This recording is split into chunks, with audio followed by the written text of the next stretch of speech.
जिसका परिवार टूट रहा हो, समझ लेना उसके यहाँ खेव निधि की कमी है। खेव निधि जोड़ने के लिए क्या करा जाता है, उसका केवल एक ही क्रम है, खेव निधि को जोड़ने के लिए महीने भर में एक बार, पूरे महीने में एक बार कच्चा सूत जानते हो? कच्चा सूत, कच्चे सूत की बाती बनाई। काई की बाती बनाओ? कच्चे सूत की बाती बनाकर 108 बाती का निर्माण कर खेव निधि के भाव से श्री हनुमान जी के मंदिर में लगा दीजिए। आपके बहू बेटे में अगर लड़ाई है, सास बहू में लड़ाई है, भाई भाई में लड़ाई है, कहीं संबंध विच्छेद हो रहे हैं, किसी का तलाक जैसा हो रहा है, तो वो वापस जुड़ने की कतार पर आ जाता है। जोड़ने का जो प्रयास करें। कई लोग तो ऐसे हैं, उनको आज तक हनुमान चालीसा पढ़ना नहीं है, आज तक कोई चालीसा, चाहे गायत्री चालीसा हो, लक्ष्मी चालीसा हो, शिव चालीसा हो, पढ़ना ही नहीं आती। बस बैठ गए भगवान के सामने और पढ़ लिया आसन लगा के। नहीं नहीं नहीं, चालीसा पढ़ने का भी एक नियम है। अगर कोई लक्ष्य लेकर पढ़ रहे हो तो उसका एक नियम है। पूरी जिंदगी पढ़ते रहोगे तो भगवान की प्राप्ति नहीं है, पर लक्ष्य लेकर अगर पढ़ा है आसन से, जिस भगवान की चालीसा पढ़ रहे हो उसकी मूर्ति या उसका फोटो आपके सामने होना चाहिए। एक घी का दिया, अगर हनुमान चालीसा पढ़ रहे हो तो या तो घी का दिया जलाओ, वो भी गाय के घी का हो, भैंस के घी का मत जलाना। हनुमान जी कभी प्रकट नहीं होंगे भैंस के घी से। घी का दिया लगाइए अगर चालीसा का पाठ कर रहे हो हनुमान जी। और बहुत ज्यादा संकट है, बहुत ज्यादा परेशानी है, तो हनुमान चालीसा का पाठ करो तो तिल्ली के तेल का दिया लगाओ, काली तिल के तेल का दिया, तिल का तेल का दिया हनुमान जी के सामने आसन बिछाकर। बहुत तकलीफ है तो 3 पाठ प्रतिदिन करो और एक आसन से जितने समय 9 बजे अगर आप बैठते हो पाठ करने तो 9 बजे ही बैठना है। 11 दिन तक प्रतिदिन 3 पाठ रोज करो। एक पानी का लोटा, कलश, तांबे का जल, अर्थात तांबे का लोटा हो, स्टील का लोटा हो, तुम्हारे पास जो कलश हो उसमें जल भरकर एक सिक्का उसमें पटक कर, एक लौंग पटक कर प्लेट से ढक कर रख दो और प्रतिदिन बस टाइम पर बैठकर पाठ करो।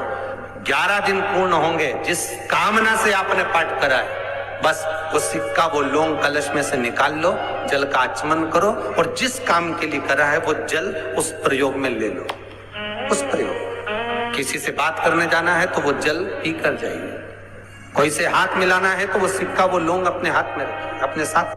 विवाह शादी में देरी हो रही हो या कोई नया कार्य चालू कर रहे हो उसमें देरी हो रही हो, या कोई सर्विस के लिए, नौकरी के लिए जा रहे हो और वो कार्य नहीं हो रहा हो, तो एक धतूरा, केवल एक धतूरा, उस धतूरे को फोड़कर उसके अंदर का फल निकालकर उस फल को शिवलिंग पर चढ़ाकर 1 लोटा जल शंकर भगवान को समर्पित कर। दिन होना चाहिए मंगलवार। कौन सा दिन होना चाहिए? जम के बोलो जरा, मंगलवार। समर्पित करो। उसके बाद में आप विवाह के लिए अगर समर्पित करे हैं तो विवाह में देरी नहीं होगी। व्यवसाय और व्यापार के लिए या नौकरी के लिए समर्पित करे हैं तो उसमें देरी नहीं होगी। कि यदि नूतन मकान के पाए में एक नारियल के गोले में गुड़ भरकर, शमी पत्र रखकर उसको दबा दिया जाए तो उस घर में कभी संपदा की कमी नहीं होती और क्लेश नहीं हो सकता। चाहे कितनी भी अहंकारी बहू क्यों ना हो, चाहे कितना भी अभिमान, अभिमतता रखने वाली सास क्यों ना बहू, उस सास बहू में प्रेम ही रहेगा, क्लेश नहीं हो सकता, उसमें विवाद नहीं हो सकता। उस घर के अंदर जितने भाई रह रहे हो, जितने कुटुंबी रह रहे हो, परिवार रह रहा हो, उसमें क्लेश का कोई मतलब नहीं हो। जिनको श्वास की दमे की, दमा चलता हो, श्वास चलता हो, दमे की, श्वास की जिनको ज्यादा तकलीफ रहती है उनको मछली को दाना जरूर देना चाहिए। 2 भाग ध्यान रखिए श्वास और दमे वालों के लिए। एक, कभी बेलपत्री के पेड़ के नीचे या पीपल के पेड़ के नीचे जाओ, थोड़ा सा आटा सेक लो, उसमें शक्कर मिला लो, डब्बी में रख लो। श्वास दमे वाले को वो आटा उठाकर अपना नाम गोत्र बोलकर पीपल के पेड़ के नीचे डाल दो। चींटियों के लिए थोड़ा सा भाग चींटियों के। और एक कभी मौका मिल जाए हफ्ते में, 2 हफ्ते में, महीने भर में एक बार मछली का दाना अवश्य दी। थोड़ा सा आटा ले गए, तोड़ के देते गए, अपना नाम गोत्र बोलकर उसको देते जाओ।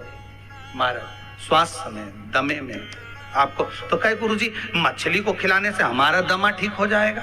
हाँ, कई लोगों का दम भी निकल जाता है, कंजूस होए तो कि भाई तक क्यों खिलाए, मछली को क्यों खिलाए, चींटी को क्यों खिलाए। हो सके कई कई कंजूसड़े होना तो उनका मन नहीं लगे। और दुनिया के लिए बहुत कुछ करा, परिवार के लिए, कुटुंब के लिए, सबके लिए बहुत कुछ करा, पर आपको यश नहीं मिल रहा।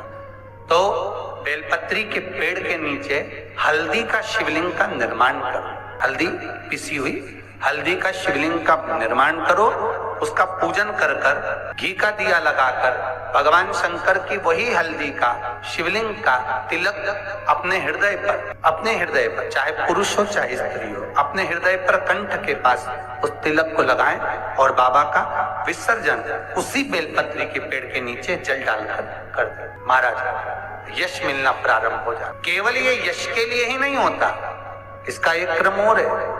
मान लो आप किसी मीटिंग में बैठे हो, किसी अच्छी जगह पर बैठे हो, किसी कंपनी के इंटरव्यू में बैठे हुए हो, कोई कंपनी आपके कॉलेज में आई है और आप उसमें सिलेक्ट नहीं हो रहे, तो उसके लिए भी ये कार्य पूर्ण है उसके लिए। और ये कहां पर भी काम आता है महाराज।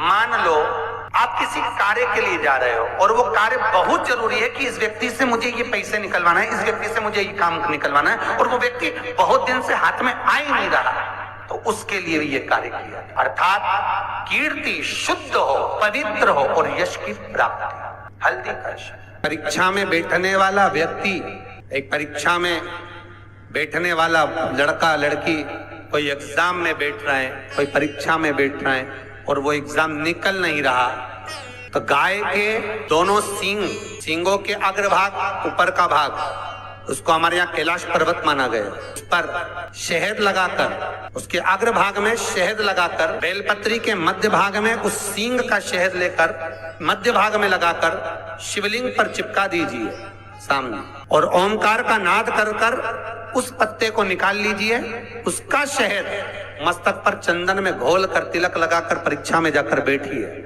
आप जितना याद कर कर गए हो, आपके सम्मुख में, आपके एग्जाम में वही आएगा जो आपने याद किया है और आप उसको क्लियर कर सकते। रात्रि को 12 बजे से लेकर सुबह 4 बजे तक शंकर भगवान पर तुलसी चढ़ती है और भगवान लड्डू गोपाल पर, शालिग्राम भगवान पर बेलपत्र चढ़ती है।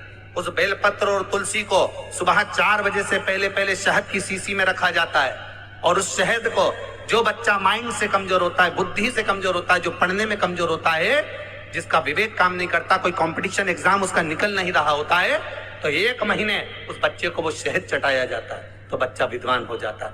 माता पिता को कहना नहीं पड़ता कि पढ़ने बैठ पढ़ने बैठ पढ़ने बैठ, बच्चा खुद पढ़ता है। माता पिता नहीं कहते फिर कि पढ़ने बैठो, वो खुद पढ़े।